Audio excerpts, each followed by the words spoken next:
Hello friends, Wayne Stiles here. You know the only thing harder than waiting on God? It's wishing you had. Well, that's why I'm excited to host a Bible conference next year on the topic of waiting on God from the life of Joseph in Genesis. The dates will be June 12 through 15, 2025, and the conference will be at the beautiful Glen Eyrie Conference Center in Colorado Springs. And joining me to lead in worship and to give a concert one evening will be my friend, Fernando Ortega. Give me Jesus, give me Jesus, you can have all this world, but give me Jesus.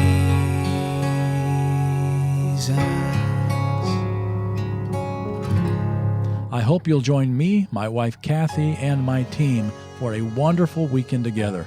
Space is very limited, so take a moment before you listen to the podcast and go to events.waynestyles.com. That's events.waynestyles.com.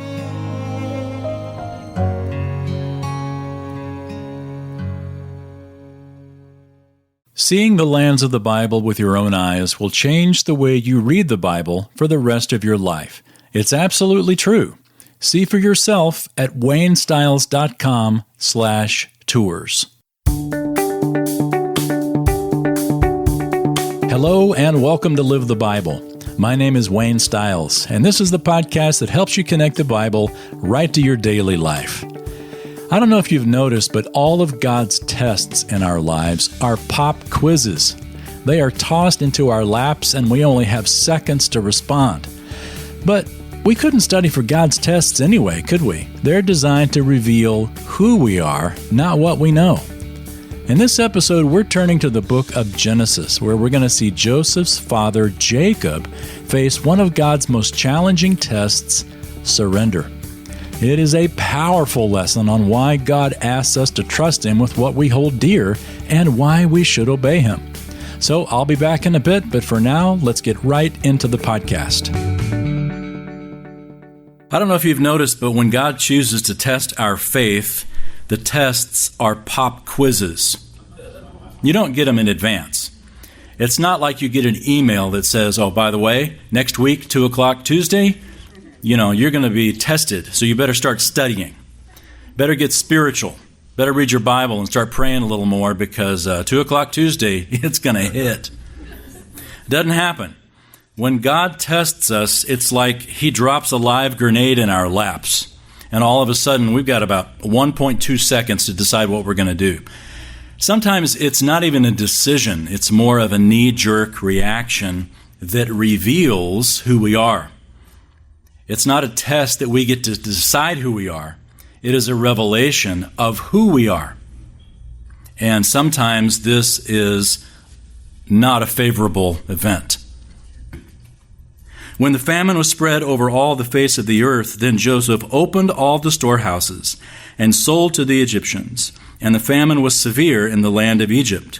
The people of all the earth came to Egypt to buy grain from Joseph because the famine was severe in all the earth.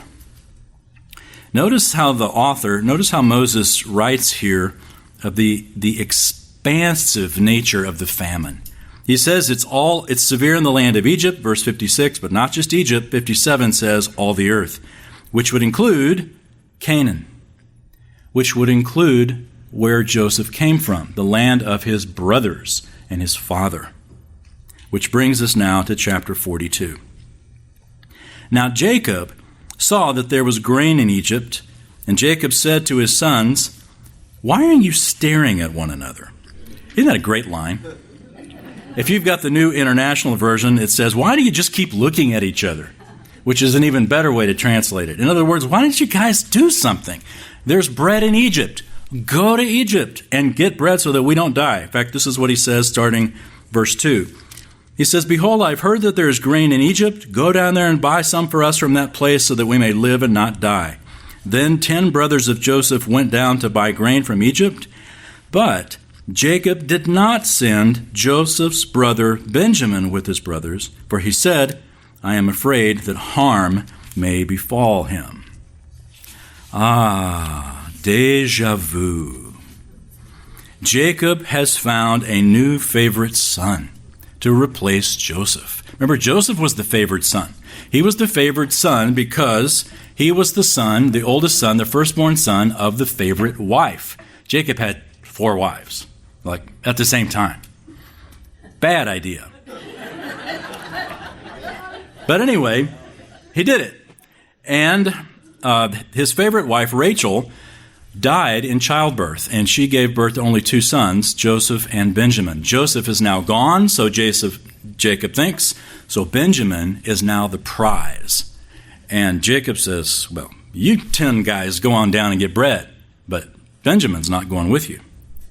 So all of a sudden, Jacob is clearly communicating to these 10 brothers, harm can befall one of you guys. That's fine. But Benjamin, he ain't going, because I'm afraid that he will die as well. This protective father, imagine, it's been 22 years now since chapter 37. 22 years Benjamin has grown up with this kind of a father. Did you have a protective father? Don't raise your hand, but maybe you still have a protective father. But growing up with that kind of, overprotective type of situation, and just imagine the angst that Benjamin lived with. So, these 10 brothers, in fact, the same 10 brothers who sold Joseph to slavery in Egypt, now go to Egypt, and they go there to buy grain. Look at verse 5. So the sons of Israel came to buy grain among those who were coming, for the famine was in the land of Canaan also. Now Joseph was the ruler over the land, and he was the one who sold to all the people of the land. And Joseph's brothers came and bowed down to him with their faces to the ground. When Joseph saw his brothers, he recognized them, but he disguised himself to them and spoke to them harshly and said to them, "From where have you come?" or "Where have you come from?" And they said, "From the land of Canaan, to buy food." But Joseph had recognized his brothers, although they did not recognize him. Joseph remembered the dreams which he had about them and said to them, "You are spies. You have come to look at the undefended parts of our land." So his brothers appear and they bow down. Now, I don't know if you remember Joseph's dreams, but Joseph's dream number 1 was that his brothers would come and bow down. So dream number 1, check. Done. But remember dream number 2. That was all the family. The father and his mother, probably his stepmother, Leah, would also come and bow down. And not all the brothers were there yet. So it's only kind of like half a check. Benjamin wasn't there. And Joseph recognizes that Benjamin's not there. Joseph can put 2 and 2 together. And he speaks in a severe tone. It'd be real easy for us to think that Joseph is just being vindictive here. I mean, like all of a sudden, Joseph's got the power. Joseph's got the opportunity. These guys have it coming. I'm about to let the hammer drop on these 10 rascals who sold me into slavery. But that is not at all what Joseph has in mind. This wasn't payback. Joseph realized that that he was going to rule over his brothers. And over the last 22 years, as we've seen in Psalm 105, God has been refining Joseph and preparing Joseph for this moment. This was not any sense of payback. Joseph realized that God was going to use him to do a wonderful work, not only to preserve lives, but also to change lives. So Joseph accuses them of coming as spies in order to get them to talk. The allegation required them to give a little background. Joseph didn't know why Benjamin wasn't there. He could guess. Maybe he's the favorite son, but for all he knew, these guys had gotten rid of Benjamin as well. And so Joseph asked them about where they came from. So they say, verse 10, they said to him, "No, my lord, but your servants have come to buy food. We are all sons of one man. We are honest men. Your servants are not spies." Yet he said to them, "No, but you have come to look at the undefended parts of our land." But they said, your servants are 12 brothers in all, the sons of one man in the land of Canaan. And behold, the youngest is with our father today. Aha! And one is no longer alive. Aha! So now Joseph's putting it together. Okay, Benjamin's still alive. He's just now the favorite son. And these guys think that Joseph is dead. One is no longer alive. And yet the irony is he's standing right there in front of them. He's wearing this Egyptian makeup, this Egyptian headrest. He's speaking Egyptian, we're going to find out through a translator. So they are clueless that this is the brother that they betrayed. And Joseph hears it all. In fact, I've often wondered if the translator didn't kind of just often look back and forth to Joseph like, you really want me to? Okay. And Joseph's like, he understands the nuances, the inflections, the tone, the sarcasm, everything about these brothers that the translator's just given words. Joseph's also hearing the body language, the emotions, everything that he knows about his older brothers. He understands the language better than the translator does. Translator's there as part of the costume, as part of the veil that hides Joseph's identity from these 10 brothers. One is no more. Ouch. I bet that hurt. Benjamin hadn't come. One thing that Joseph did know was, or didn't know, I should say, is had his brothers changed. It's been 22 years. God has refined Joseph, but has God also been working on these guys? God has prepared Joseph for this moment. Has God also been preparing the brothers for this moment? Joseph had to find out. What kind of guys were these guys? What kind of men were the brothers? Had they changed, or did they still have jealous, malicious heart against the favorite brother? Because Benjamin now had replaced Joseph. There was only one way to find out. Verse 14. Joseph said to them, it is as I said to you, you are spies. By this you will be tested, by the life of Pharaoh. You shall not go from this place unless your youngest brother comes here. Send one of you that he may get your brother while you remain confined, that your words may be tested whether there is truth in you. But if not, by the life of Pharaoh, surely you are spies. So he put them all together in prison for 3 days. In other words, 9 of you get to stay, 1 of you gets to go home and get Benjamin and come back. And then he sticks him in 3 days and just lets it cook. I wonder if he put him in the same prison that he was in. I wonder. We aren't told, but I wonder. 3 days. 3 days their consciences do their work. Joseph calls this a test. And this was more than merely an opportunity to prove they weren't spies. He knew they weren't spies. But what he didn't know, if they were the same rascals that they were 22 years earlier. There's no way to know that except to test them. So Joseph puts them in prison for 3 days, and their consciences begin working. They have 3 days, 3 nights to stare at the walls, to stare at one another, and to stare at the elephant in the room. This brother that they have betrayed.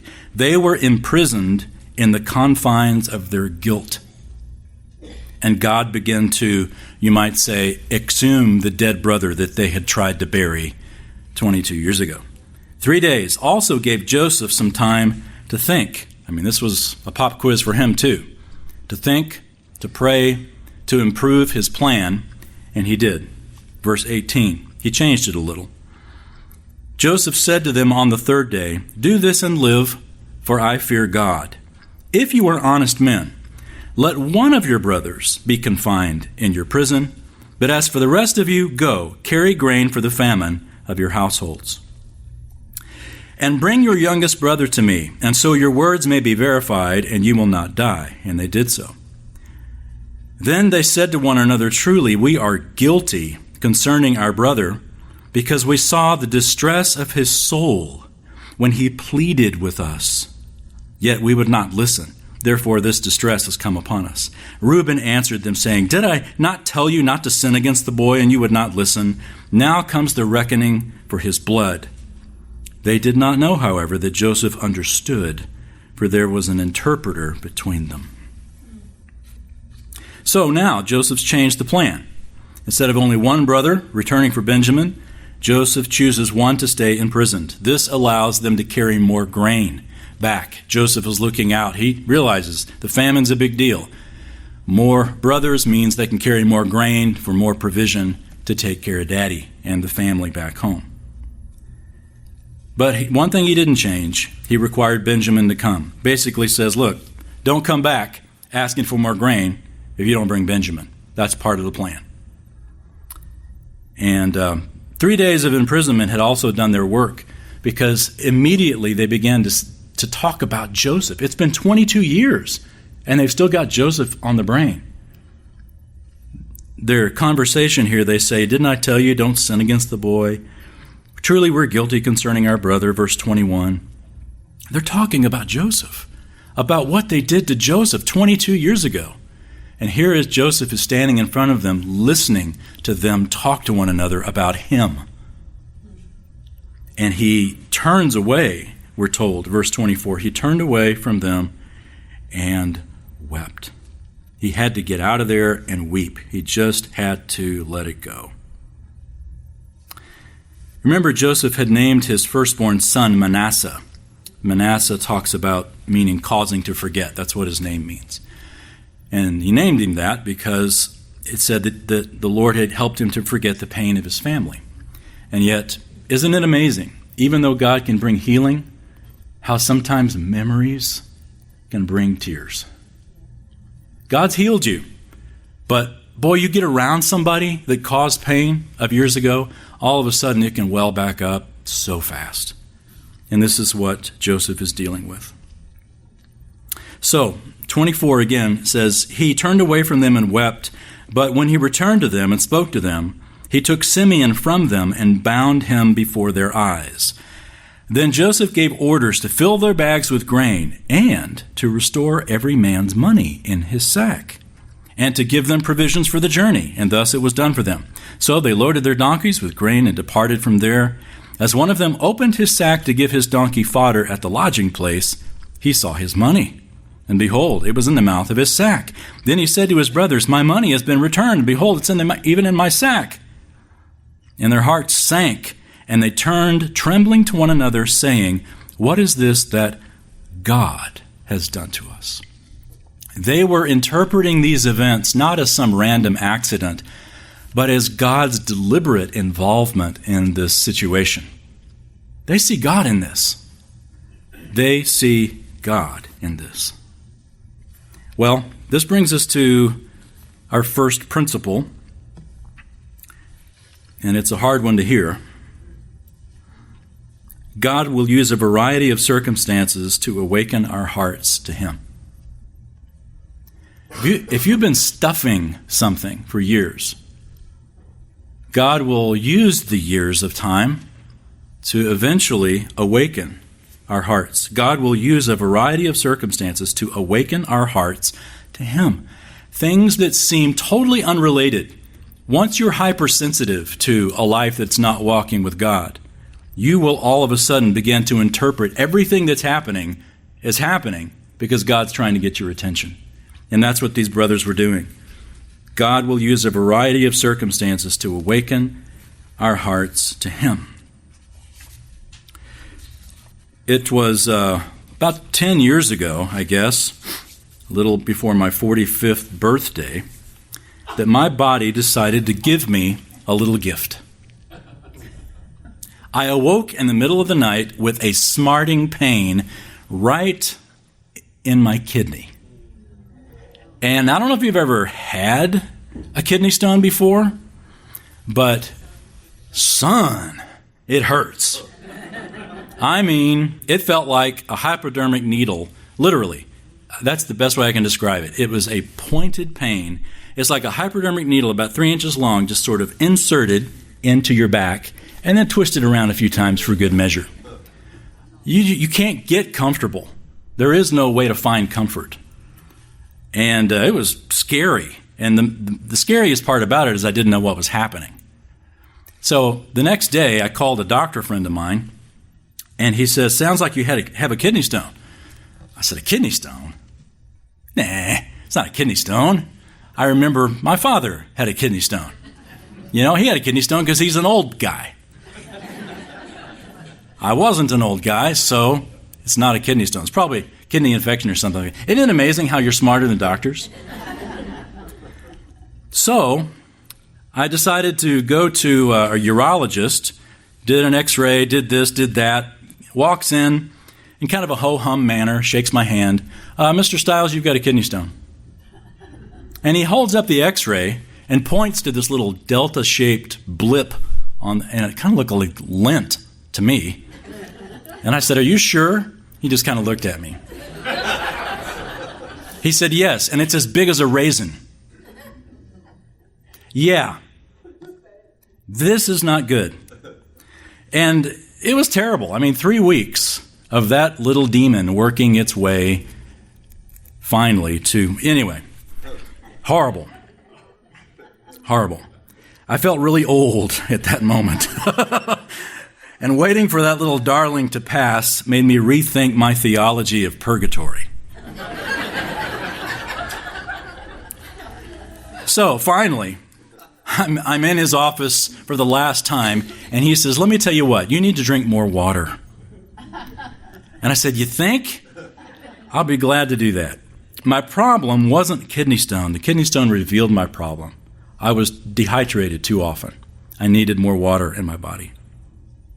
You see, sometimes the pain we experience, whether it's physical or emotional, even spiritual, just comes as part of living in a fallen world. Everybody hurts. But sometimes the pain we experience is God's way of saying, this is a symptom of a deeper issue.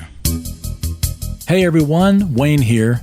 There's nothing that's going to make you fall in love with the book of Acts and the New Testament epistles, like traveling to the places where they occurred.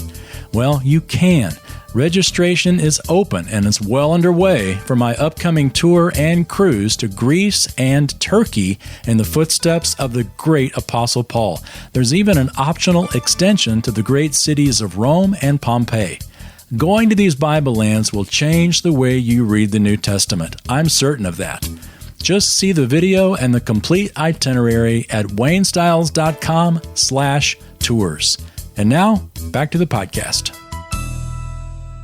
Everybody hurts, but sometimes the pain we experience is God's way of saying, this is a symptom of a deeper issue. Don't ignore it, because the pain's not just going to go away. The pain is there as a gift to reveal something that you need to deal with under the surface. That's what Joseph's brothers were dealing with. That's what they were dealing with.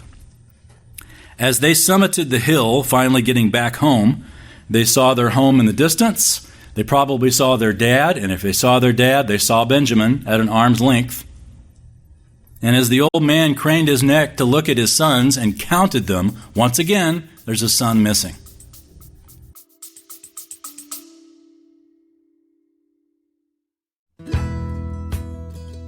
Hey everyone, Wayne here.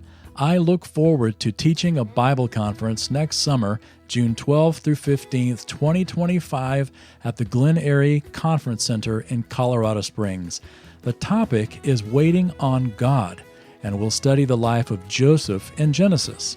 Registration is now open, and you can see all the information at events.waynestyles.com. That's events.waynestyles.com. And with me the entire time to lead in worship and to give a concert one evening will be my friend Fernando Ortega. Children of the living God, come and sing, sing out loud. Children of the living God, sing to the living God. So I hope you'll join my wife Kathy and me, my team, and Fernando in Colorado next summer for this wonderful weekend of Waiting on God. Space is very limited, so take a moment right now and go to events.waynestyles.com. Thanks, and now back to the podcast.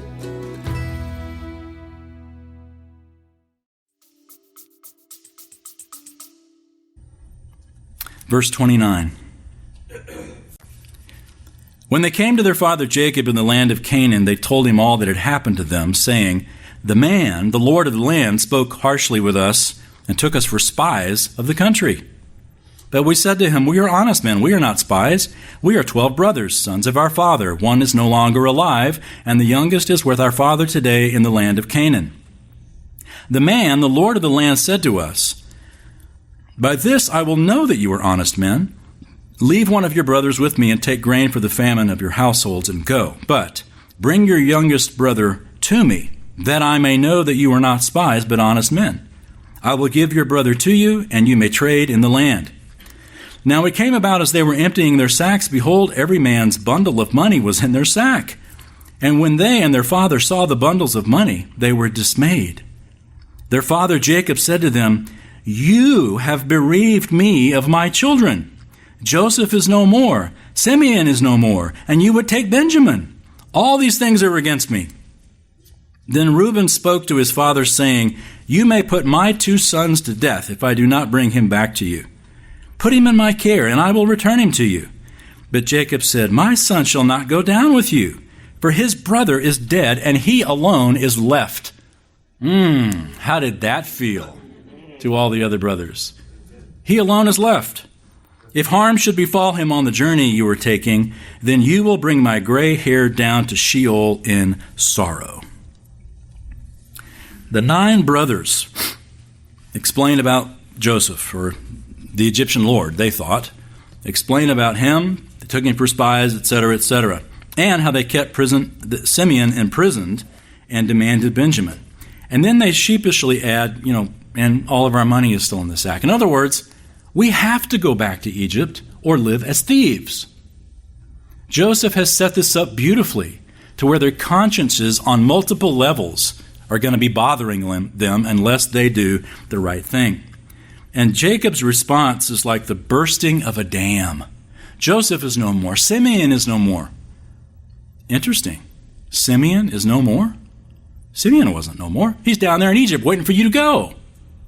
But what does that mean? If Simeon is no more, Jacob's basically saying, Simeon's as good as gone, because Benjamin's not going to Egypt.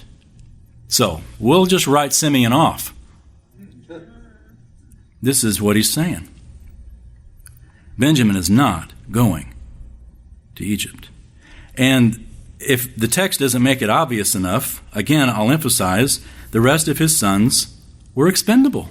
Hey, welcome home, guys. Thanks for the grain. Reuben even puts the lives of his own 2 sons up as security, but there's no deal.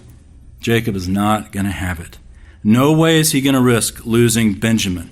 Better to live as a thief, better to live without Simeon, better to try to just figure it out through the famine, but Benjamin is not going to Egypt because he can't risk it. He can't risk losing Joseph again.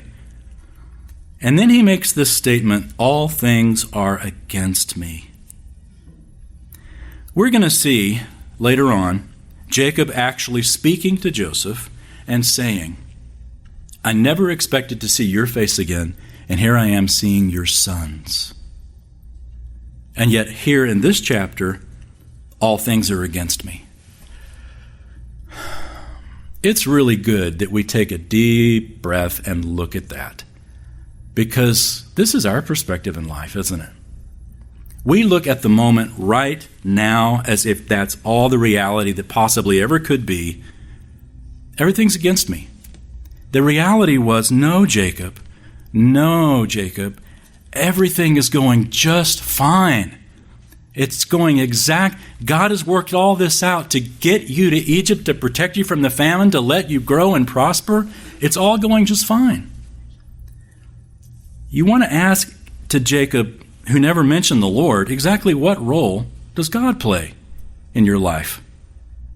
When it seems like everything is against you, what role does God play in your life? Is he there or is he not there? Well, it's not a principle, but it is a question of application. What precious person or thing is God calling you to surrender to him? What precious person or thing is God calling you to surrender to him? For Jacob, it was Benjamin. You know, God can have everything. He can have these other sons, you bet. Not Benjamin. For some of us, it's a person. Maybe it's a child, grandchild, great-grandchild, a spouse, or an addiction. We got all kinds of Benjamins in our lives, don't we? There's nothing wrong with Jacob loving Benjamin. There's unwisdom in Jacob favoring Benjamin, but it's wrong for Jacob to idolize Benjamin. Sometimes our blessings have an inordinate place in our lives. God gives us great things, and then we just kind of say, thank you, Lord, push the Lord aside, put the blessing right in God's place. And God may say, all right, I'll tell you what, I want you to give that back to me. Just want to test you on this. Years ago, one of my daughters, as a toddler, it's funny, the older you get, the more and more illustrations just become your kids when they were young. Because that's where they can't defend themselves. But she came to me and she asked me to throw her in the air. You know, like fathers do, when we still could. You know, you don't want to hurt your back, throw your back out. But, you know, it's one of those things, you pick them up, throw them in the air and catch them, and throw them in the air and catch them. When you do it inside, though, just watch out for the ceiling fans. You got to be careful. She loved it. I mean, I couldn't do it enough times. You do it until you're just fatigued and you realize, you know, we do it one more time and I'll probably drop you. So, but my other daughter saw the joy of daughter number one, and she says, me too, Daddy. So, okay. So get her, throw her up, you know, catch her. As she leveled off about just below our 10-foot ceiling, and she's up there weightless, her face changed into sheer terror. And I caught her, and it was like a cat on a log, just all four limbs around me. And she says, no, Daddy, no, not again, not again. So I put her down, and she runs off. And I just got to thinking about that. What caused in the life and the heart of one to find absolute joy in the experience of being thrown into the air and caught, and the other was absolute terror? And the only thing I could decide is that one focused on my ability to catch her, and the other focused on her inability to fly, or whatever. It's a total different focus. Daughter number one was focusing on me and my ability. Daughter number two was focusing on her and her inability. Boy, that's us, isn't it? When we focus on God, we can be thrown in the air. God's going to catch us. When we're focusing on us, when we are thrown in the air, it is all hands on deck. Benjamin is not going to Egypt. And I struggle with this as my daughters are now young women, because I'm now the one watching God toss them, in a sense. And I feel that, do I trust God with my daughters? Or do I need to be in control of my daughters' lives? This is hard when your kids leave home, or when you've got kids that now make their own decisions and they don't ask you about stuff. It's a struggle. We want our children to follow God, but we also struggle to let God lead them. And the very love that wants the best for them becomes the barrier in them receiving it. God knows what's best, and His will for our children often includes journeys to Egypt, while we get to stay home and wait and see what happens. So Jacob is facing this test with his kids. But interesting, this isn't the first time he's faced this test, remember? 30 years prior to this, 3 decades earlier, he had placed Joseph. This is when Jacob is now returning with his wives and his kids from Padan Aram. He's going back to Canaan. He is about to cross over the Jabbok River, and he hears that Esau is coming. And so he does that, and he places, flocks ahead, and then children ahead, and then wives ahead, and then Rachel and Joseph in the very back. So if Esau is going to kill somebody, let him kill all them. But we're going to protect, Rachel and Joseph. So once again, he's got his favorite one in the back. 30 years later, he's still doing the same thing with Benjamin. Now Benjamin's in the back.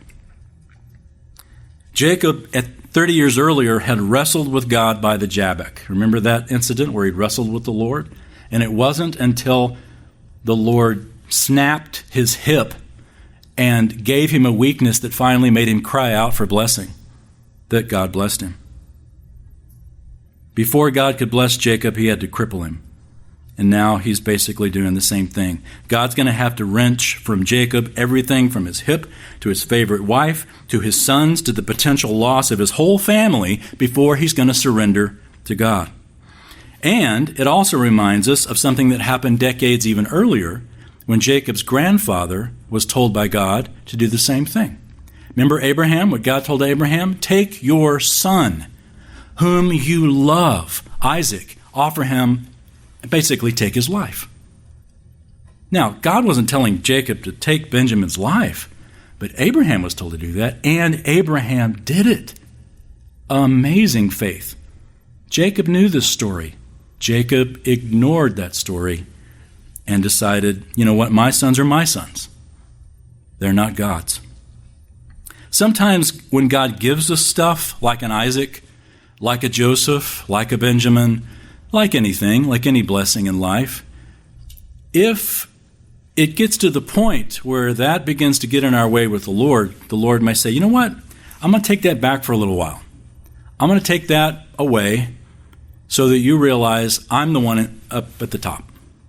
And in every one of these instances, it wasn't that God said, I'm going to take Isaac's life, but I want to be first in your life.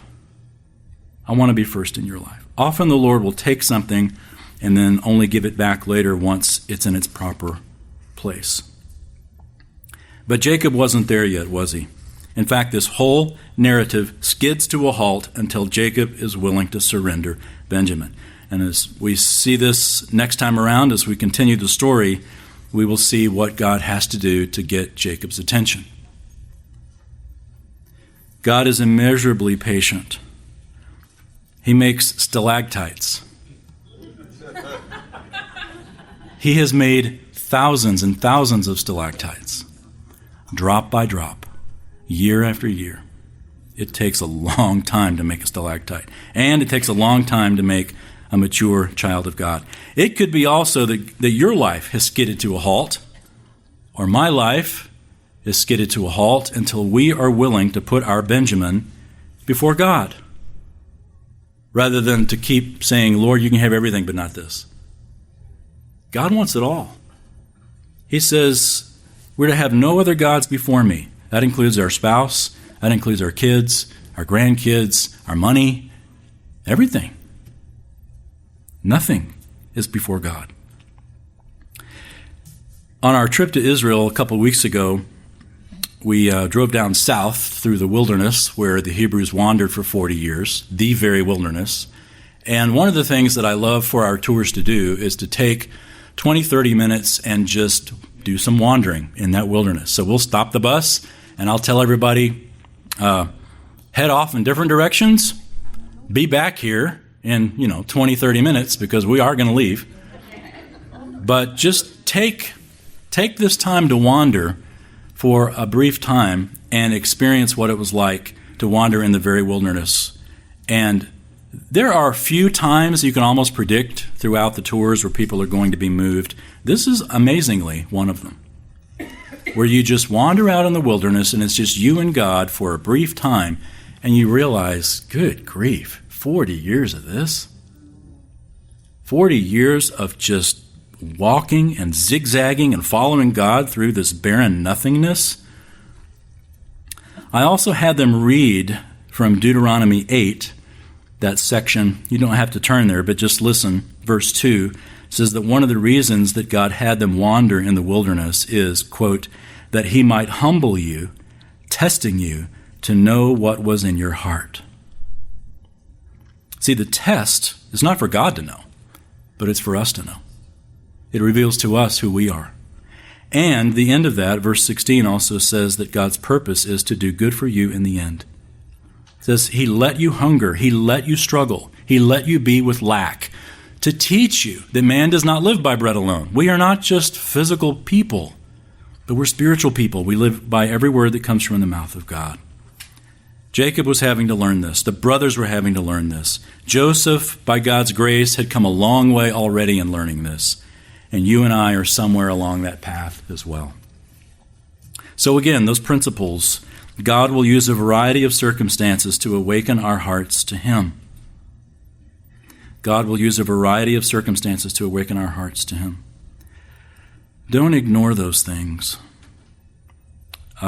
because God's not going to give up on you. How many more years do you want to just keep going of ignoring it? If He is knocking on your heart, open, surrender, give the Benjamin. And secondly, what precious person or thing is God calling you to surrender to Him? Do it. It's hard. Believe me, I know it's hard. That's why we live this life as a life of faith.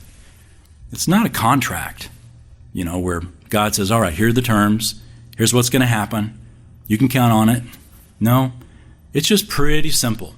Trust me and obey me. Let's pray. Father, that same book, Deuteronomy, that we've read from, you also commanded Israel to love the Lord your God with all your heart, all your soul, all your strength, all your might. We struggle with this, Lord. Hence, we need that command. We struggle with putting other gods before you. Hence, we need that command. We need the reminder. We need to read the story of Joseph, of Jacob, of these brothers, and their struggles to apply these very principles that we struggle to apply. Father, as we've walked through this story, each of us have the Benjamins in our minds, that we could stand up and say what it is. Some of them are embarrassing.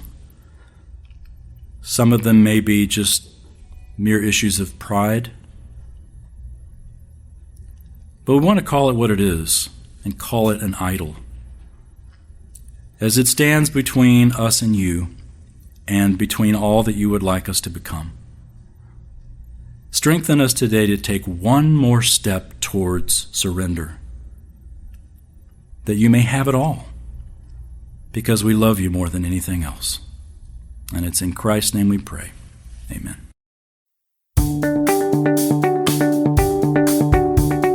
Thank you for joining me for this episode of Live the Bible.